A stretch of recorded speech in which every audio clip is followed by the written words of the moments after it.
Good morning. Today is January the 8th. January the 8th, 2026. And let's see. I just got back from the gym and trying to figure out what's to come to me to speak on this morning because I haven't gotten it yet. But I can say that the number that's sticking out for me this morning, in relation to the date, it's the number 1. The number 1 because the date is the 8th, but it's January, which is the first month. So you add 8 and 1, and then 2026 equals 1. So you add that 1, and you get 10 total. So 8, 9, 10. So 10 then reduces to the number 1. 1 being new beginnings, a new start, a new something. Now I'm tapping in. Something coming up, popping up for the first time. And because I do these messages, I provide these messages from a perspective of myself, like focusing on myself.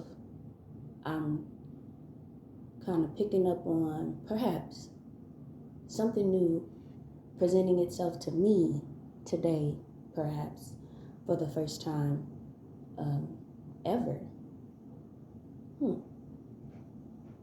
And that makes sense because when we look at numerology, my personal day today is the number of 5. 5, which is my life path number, which is my personal year this year.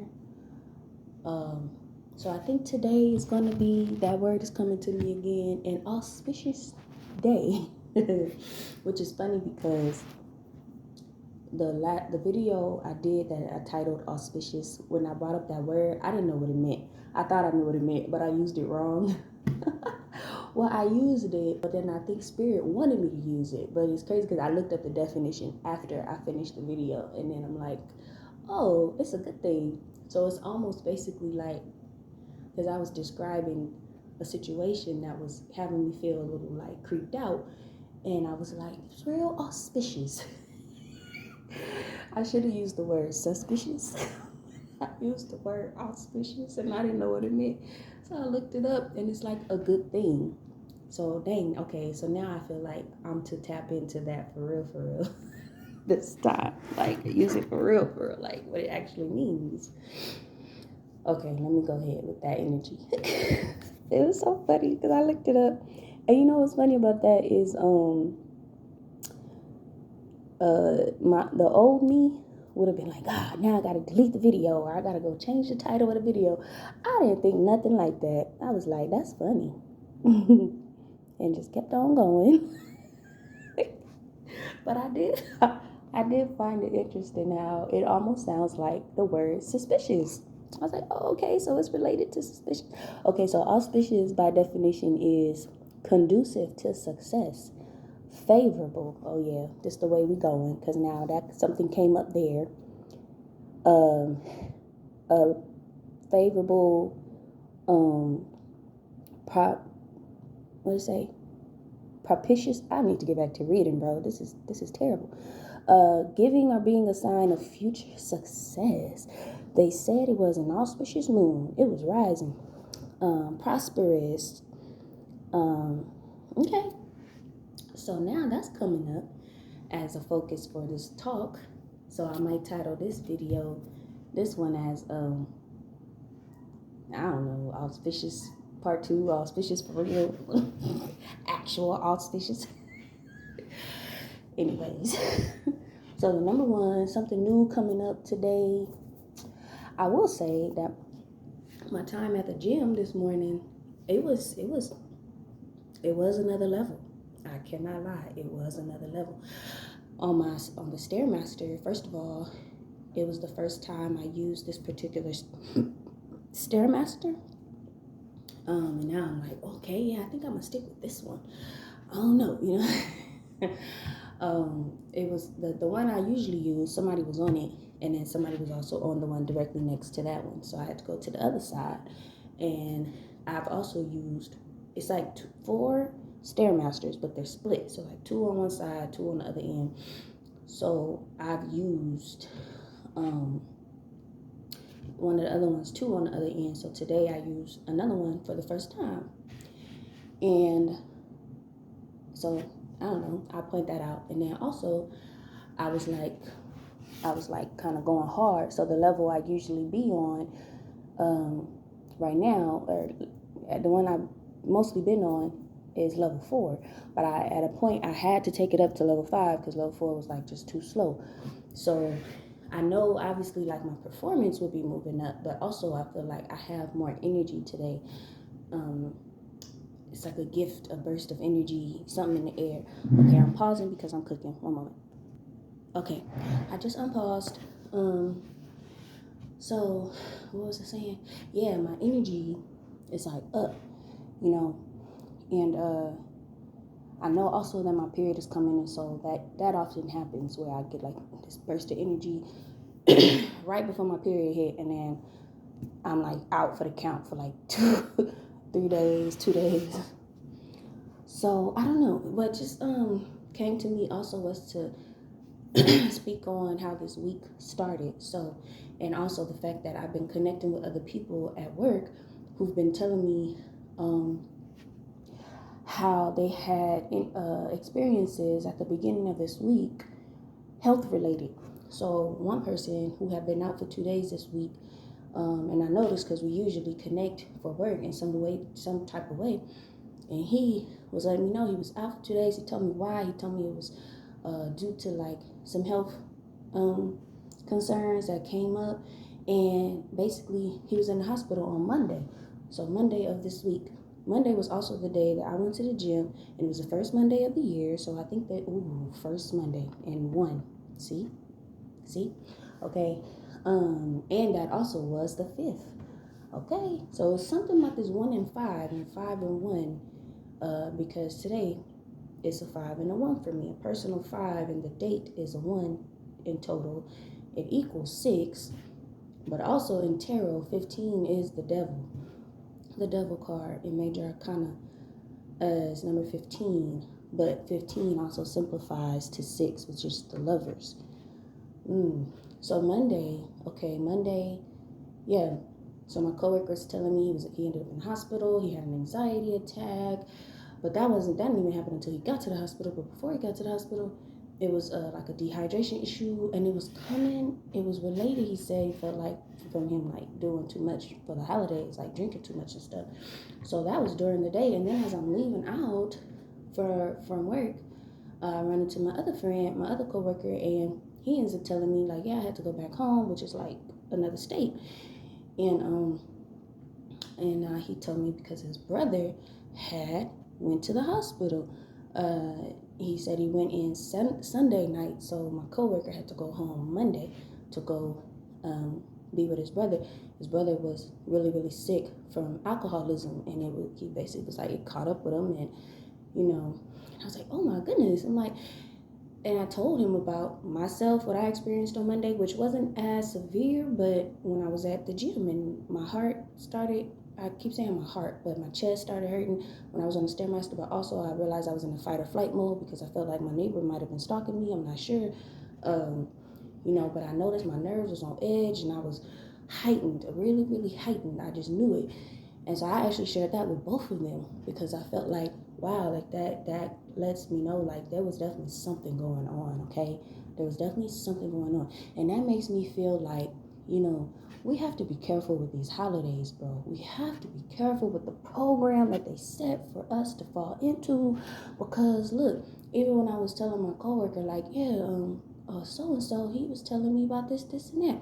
And I don't know, sometimes I feel like I might do that maybe when I'm not supposed to. I'm not sure.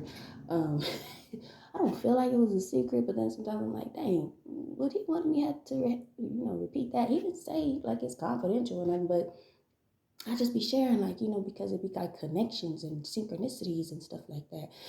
And the point that I was trying to get to and sharing that was all of this was basically around Monday, and this second person I was talking to that told me about his brother, he knows that I'm spiritual, so I be peeping that stuff, so but when I was talking to him about the other coworker who was telling me what was going on, and I said, yeah, he said maybe it might have been related to doing too much during the holidays. And then this one, the second one had told me, he said a lot of people did that this year. He said a lot of people like basically was like going too hard, with the holiday celebration. And I said, and also today somebody else had asked me, oh, how was your New Year's? And I said, it was relaxful. I just made up a word. I said, it was relaxful. And relaxful. He was like, you didn't drink? You didn't, I was like, no. I was like, this past Christmas made 1 year that I've been sober. I said, so I'm sober now. And I ain't do all that. I rested. So I think that there is something related to this alcoholism, the drinking, the celebration, the celebrating. It's like we gotta learn a new way to celebrate. There are pure or healthy and constructive, and I'd say auspicious ways to celebrate good things and good times and good seasons. For myself, because I'm not trying to preach and say we need to and y'all need to. For myself, it's like alcohol no longer has a place in my celebrations. Okay, pausing again for my food. Okay, so yeah, it's like for me, alcohol has no place anymore in my celebrations. It used to, for years, ever since I had started college. Not right away, but it was like my second quarter or third quarter or something. I started I forget. I think it was my first quarter. Yeah, I started drinking, and for I don't know, at least 10 years. Because I started college, I was 18, so 28, I was still drinking. 29, 30, 31, 32, 33. Yeah, so not 2 decades, but almost. I was drinking. And and I never really thought like it was getting in my way of, ooh, there go that word again, auspicious. I never thought it was getting in my way or holding me back from my auspicious life that now I'm channeling, I'm just going, that I always felt like I was supposed to have. And it's not like I was ever waiting around, and being like, I deserve this, I deserve that. But I always knew that I was like a good person. And I knew that karma was real. I knew that what you put out, you get back. And bro, I would be putting out a lot. I would give a lot. I'm a giver by nature. And not that I wouldn't get in return or I wouldn't also receive, but I just always felt like I kept falling short, kept falling short, kept falling short. Somehow, some way, like something is just weighing me down, like depression and anxiety and toxic relationships and bad friendships and just hurt and pain and depression and anxiety. Did I say depression? Okay. And I never shamed alcohol. That was I would shame smoking and all that before I would shame alcohol. I'm like, nah, because I always felt like it was a short. It was a short effect, a brief effect. I wouldn't feel like, oh, it's sticking around for the long term, because I wouldn't say, I couldn't call myself an alcoholic, but I can definitely say, I would have triggers that would lead me to want to drink. So that when I started going sober, last year, I noticed moments. I felt the moments, bro, when I was like, this is when I would go get some wine. And I mean strong wine, you know. This is when I would go get wine. Yep, I want wine, so I knew I now know it was a problem, you know? So, and not know drinking in moderation, like for me, no, none of it, you know, none of it. And, and also I remember thinking, okay, now I'm coming into sobriety and I'm like, well, I could probably still maybe date somebody who drinks. So then I actually did. I started talking and dealing with somebody who, he didn't drink a lot, but he said he would socially drink. But I think he was watering that down because apparently he was at the casino almost every Sunday with his family, his mom and grandmother or whatever. And I know, he's like, yeah, I drink at a bar, trying to make it sound not as bad. But it eventually got to me, like, because then I'm not about to go into that. That was a past, very brief energy, but a powerful one that I, like, disconnected myself from real quick. But,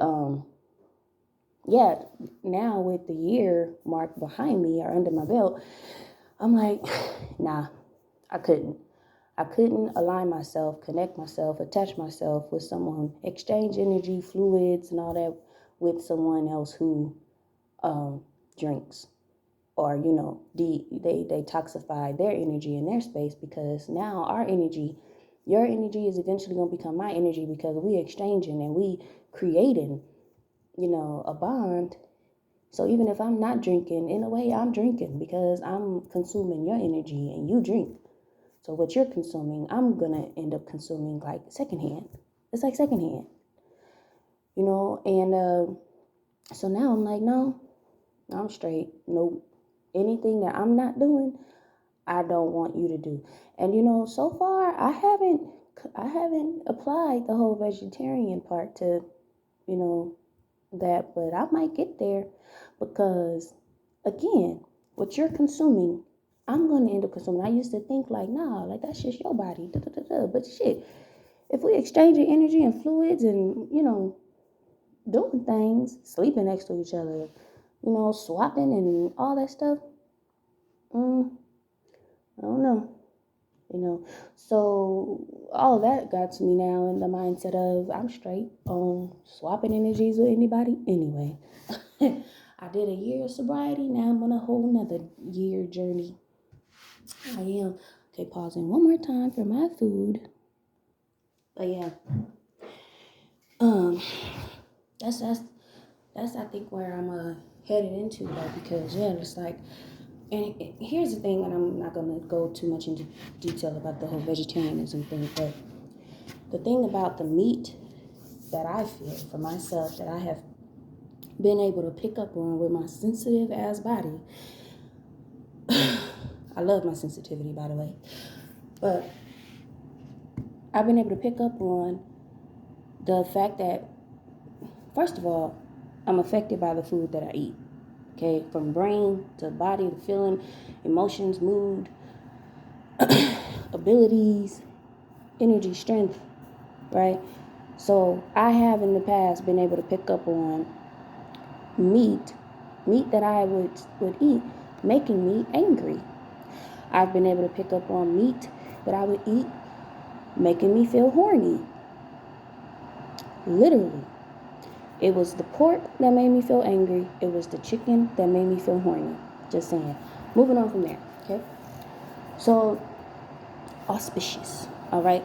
Something now is like in my head, it's like, go for the auspicious energy. Go for the auspicious energy. Auspicious, the prosperous, the good for you stuff, the goodness. It's like I'm in an auspicious time of my life. It's an auspicious era. The air is auspicious. I just feel like I was talking to a coworker yesterday who I'm pretty sure is meant to become a friend. Hopefully. Yeah. So I was telling her that I just really feel like something has been lifted off of my energy, off of me, out of my way. A blockage has been removed. A curse has been broken. I promise I feel that way. I promise, I hear that in my head, and I feel like it then leads to perhaps auspicious times for myself. That's about to be my favorite word. Okay, but now I'm being led to break it down because y'all, I do like wordplay. I do like pulling apart words, and I like that stuff. So, awe, even though it's spelled A-U, awe, A-U, awe. When you just say awe, though, it's A-W-E. So auspicious, something auspicious, making you feel in awe. Like, ooh, I'm getting chills. Like, what would it be like for your life to be one that when even you look at it yourself is one that puts you in awe, a state of awe. Like, oh my, like how you feel when you're looking up to Beyonce. I like Beyonce. Okay. Okay, this is the last pause. I just have to do one more thing. Okay, I'm unpausing. I just heard too when I was doing what I needed to do. Something said, what if your life becomes, oh no, and not even what if, it said, your life about to become so auspicious that people gonna be suspicious. People gonna be suspicious, like, how in the hell, like, in awe, right? Like, okay. And but something else that's sticking out is awe, and then like August. Ooh, August. But also, I just heard as well, autism. Like, awe, like, it's interesting because I've been thinking a lot about autism because I've never been diagnosed, but I know I'm on that spectrum. Well, first of all, there are professionals out there who will say everybody's on the spectrum, but I know I am. You ain't got to diagnose me. I don't need your diagnosis for me to know that I am not neurotypical, okay? I don't need it. You just will be confirming what I already know, okay? Hello. Self-awareness. But I've been thinking about that a lot because of its relation to giftedness, okay? Because even when I was younger, I used to think of, wow, like if somebody is, and I used to think of this because of my own relatives, my own, like, I was in foster care and adopted and all that, but I had my adoptive foster siblings, and I had there was two younger ones, and one of them, he was so smart, but yet he also had issues in other areas. And so I would be like, well, what if it's a thing of like, oh, you're extra gifted in this area, so like now your senses are heightened in this area, like really good at reading. He was really good at reading. But now that also means perhaps there is some delay in some other areas. And I used to think that also about myself because I was in the GATE program, which now, we know is we suspicious about that shit because of like experimentations and all that stuff. But yeah, I was in that program all through elementary school. But and I knew that I did really great in school compared to my peers, most of my peers. And so, but I also had issues in other spaces, and I used to think like when I was a young adult, like I started becoming a young adult, like early 20s and all that, I would be like, I feel like I'm delayed in other areas, like in some other areas. And then I was like, that kind of makes sense because you can be so advanced in some, meaning there are other areas that are going to be neglected or maybe develop less slowly because all your energy of development has been in this one area or maybe a couple areas. So now it just came to me, it's like, so now you're getting development across the board. It's like, so you have these other areas that were advanced, and I don't know exactly which of those were, like maybe my empathy, I don't know, but I know one area that was delayed for me was the executive like decision making. Oh my goodness, I used to be so indecisive, and I can still be that way, but one thing I have been working on is for real being decisive, especially when it comes to like dealing with my feelings for other people. So like if I'm in a connection and I'm not feeling happy, or I'm not feeling like this is right. Instead of waiting around trying to see what they gonna do, if they gonna fix it, if they gonna get better, giving grace and and I'm not sure what to do. Oh my gosh, I'm going back and forth and blocking and unblocking and off and on, back and forth. I have had to learn and practice over and over and over again how to make the final call, like how to execute judgment for the benefit of myself. Yes, which would be benefiting that person as well, because it is for the sake of healing at the end of the day. But for real, like detaching myself and being like, this is it. I'm not like, no, I call the shot on this.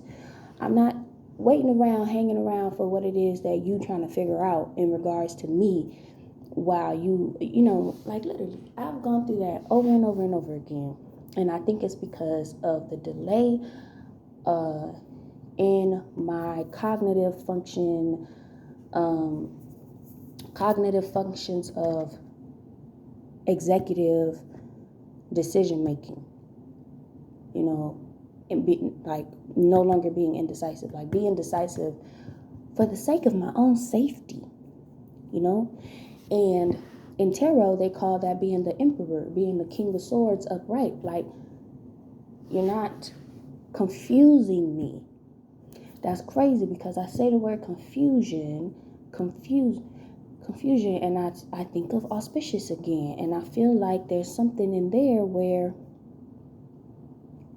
there's a relation, like people keeping you in a state of confusion, or something keeping you in a state of confusion could really block you from your auspicious destiny.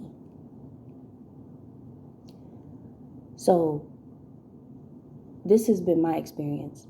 Like, I meet somebody, and because something that I know has been real in my life is I don't always see myself the way others see me.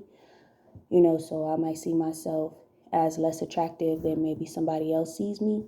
So they might see me and be like, oh, she get around, or oh, she definitely got other dudes, in her back pocket or whatever, and she ain't to be trusted, blah blah blah. So now they become suspicious, and not just become suspicious, but they act on that suspicion. They're scared as hell, intimidated, fearful. So then they start acting untrustworthy, and a part of what feeds their suspicion is the fact that they know they can also be untrustworthy. But, so they feel like not good enough, confused as to why I'm interested in them. I feel like that's happened a lot to me. So now they got the suspicion. So because they got the suspicion and they acting on that, and that is driving their behavior, I'm left in confusion. So now you got the suspicion. Now I'm in the confusion. I hate being confused. I think lack of clarity is one of the most cruelest things, because I'm an advocate of mental health, brain, optimal brain usage. Like, so if you're confusing me, I'm hindered. And so then, so now I'm confused, and so now I'm indecisive, because I'm confused. So I'm like, wait a minute,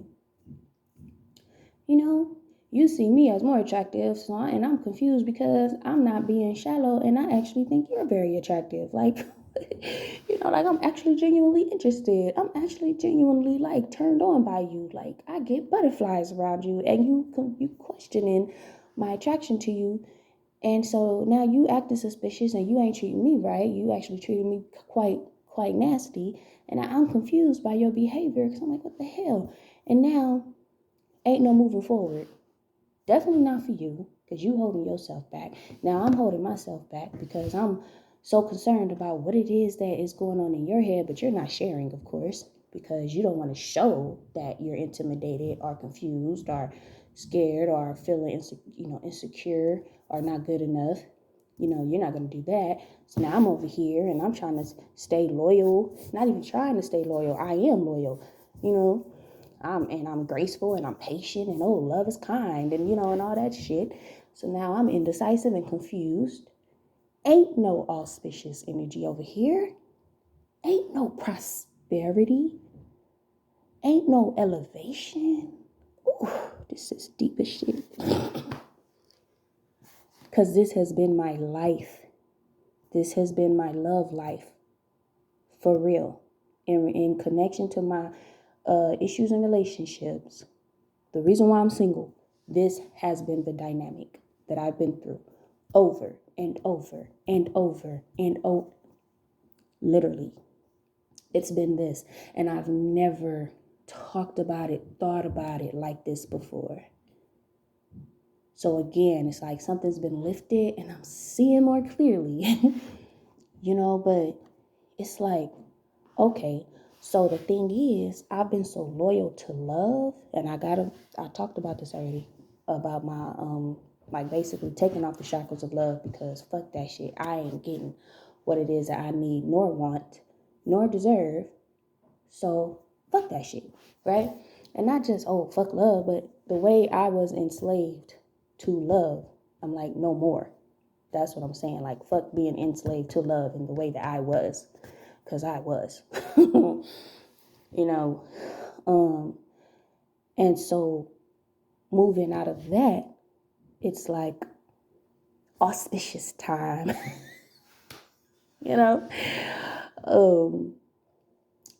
that to me is related to enlightenment, awareness, seeing clearly. Again, clarity, the opposite of confusion. No confusion, So I feel like now that's what's happening for me then. It's like you done came out of them shackles, then came out of them attachments, being bound up and confused and just and sitting back. When I said earlier, I feel like I'm always I'll fall short. I just know I can do that. I can, and some would be holding me back or would drag me back. I remember that movie, Drag Me to Hell, be dragging me back. And usually it had to do with a relationship, a connection, a situationship to someone that I loved, literally. Because then that whole dynamic would get triggered.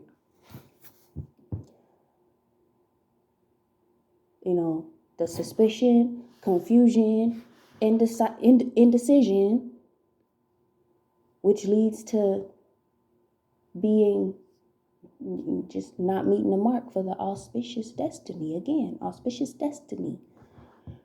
It's like I have an auspicious destiny that, and a part of it, it's like I would feel it in my bones, but I would believe with all my heart that I was supposed to share that with somebody, that it was supposed to be me and somebody experiencing that together, and I'm not there no more. I'm not in that. I don't believe that no more. I don't, because after a while, you must consider how long you've been learning something and experiencing things. And it's been years, over 2 decades that I've been experiencing this lesson and learning these people and experiencing these types of people. And so then it's like, are you going to keep on believing the same lie? Believing the same lie, which I do believe those two words go together. Believe and lie. Lie isn't the word believe. You're going to keep believing the same lie when you're being shown the same truth over and over and over again. Oh my gosh, that was deep. And that lie is that my auspicious destiny that is to be shared with another can be trusted with that other. Oh my goodness, bro. I am flowing right now. Downloads. I must say that again. Are you going to keep believing the same lie? The same lie as you continue to see the same truth. The same truth over and over and over again. The lie being that my auspicious destiny can be shared with another and trusted with that other. Because all you have to do is break down what's in that auspicious destiny. What is it? You see it in your head. Well, obviously there's money, there's peace, there's comfort, there's home, there's sacred home. Might be a castle, mansion. There's health. There's wholeness and fun and youth, but wisdom too, and money and stability and safety and protection. And you have to be able to know, not just trust, you have to be able to know that the other that you're sharing this with is trustworthy of taking part. So meaning they're going to protect this destiny. They're going to contribute to this destiny and not just consume from it. They're going to keep it pure and not invite toxicity into it, not through what they watch and listen to and believe and collaborate with when they're away from you. What are they doing? Who are they hanging with? What conversations are they having? Who are they swapping energies with, whether platonic or sexual? When you're asleep, what are they doing when you're asleep? Are they sleeping soundly next to you? Are they watching over you, protecting you if they may be still up? Because maybe they go to sleep a little later. Are they plotting on you while you're asleep? Are they a whole nother way while you're asleep in your most vulnerable state? With the money part, are they growing the money as well, or are they just eating it up?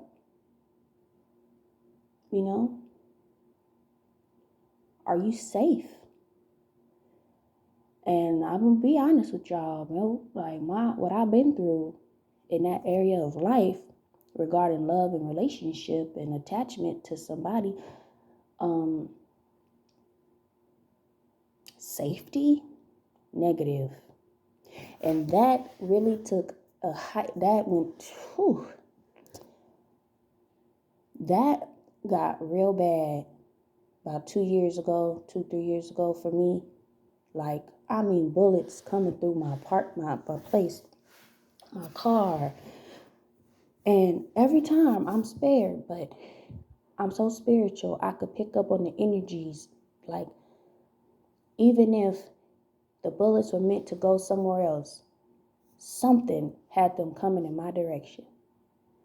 Something, someone, some people that wanted them bullets to come in my direction had them coming in my direction, regardless of the scenario set up to make it happen.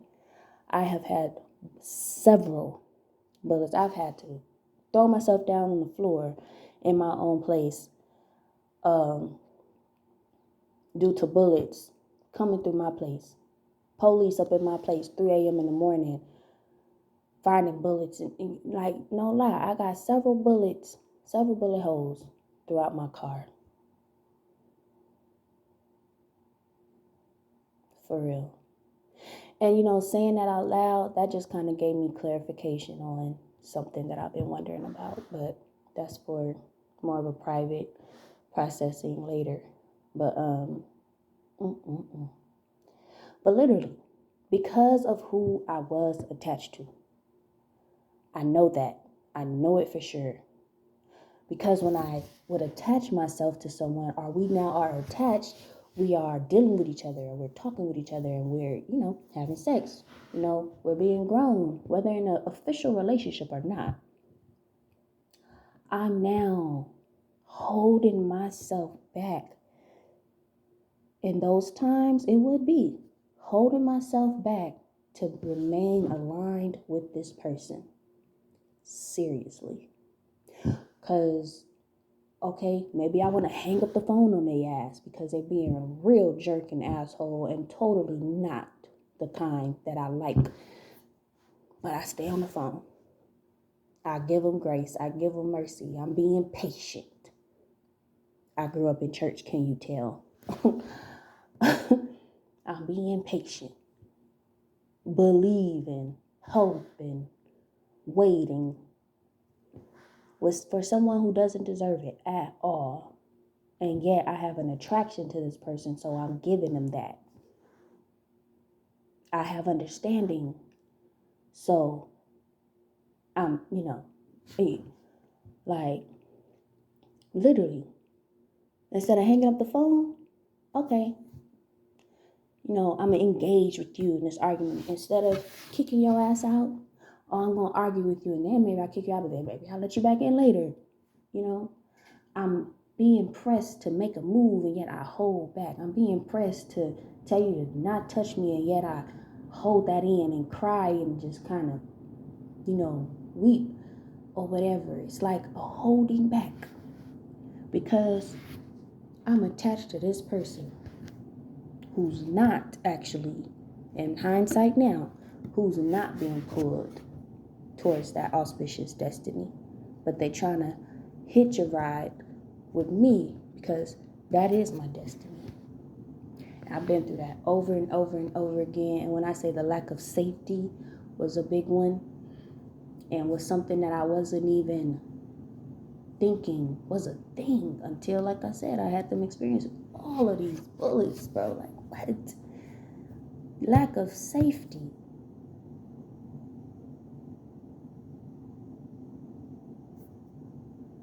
Crazy. Literally, it's like now, safety is number one. Safety first. Safety first. I will call the police on you. I ain't playing. I will call the police on you. Think I'm playing. For real. And I'm not in that mindset either. Oh, don't call the police on a brother. Fuck that shit. I will call the police on you. Surely will. I'm looking for the protection, the gated communities, the areas where your kind is not allowed here. And I ain't talking about your race. I'm talking about your spirit, your soul, your mindset, your heart. You're not allowed over here, no. And that's where I'm going to live. Type shit. Yeah. Safety. Because I'm not giving my life for your drama. It's like, and this is like an epiphany right now. It's like the time when I was having all them bullets coming my way. I was in love with a person. And now I'm hearing a voice that's like, you don't even understand how that energy was really being directed to him, yet they're coming at you because you're attached. And you're the female in the connection. And you're alone. He's not. He's somewhere else, laid up with somebody else. You alone at your place. How do people get to other people? Oh, ain't that dude's girl? Ain't that dude's little shorty or whatever? We saw it. Yeah, that house, that car. Yeah, her over there. When she's alone. Yeah. And what did he ever do? Shit about it. Who you attach yourself to. And then you the female. Ooh, this is deep, bro. This is so deep. You are the receptive vesicle. Vesicle? If not vessel. You're the receptive one. You gonna receive that shit. How many movies have I seen where the girl attached to the bad boy, she gets hurt. She dies. I'm thinking of Silk the Shocker, that movie, is it No Limit? With Silk the Shocker and the girl. And he wasn't like necessarily a bad boy, but he was in that crowd. He was in that vibe. He was in that energy. And his girl took the heat for it. But that happens over and over and over and over again.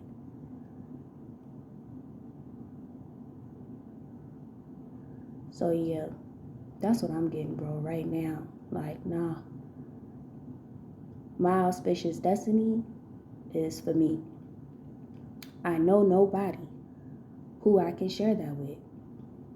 And I need no desire to share it with anyone. Because I got a lot of ideas. All right, y'all. So I'm ending right there because I need to eat my food and get ready for it. That was amazing. Auspicious Destiny. That's my title.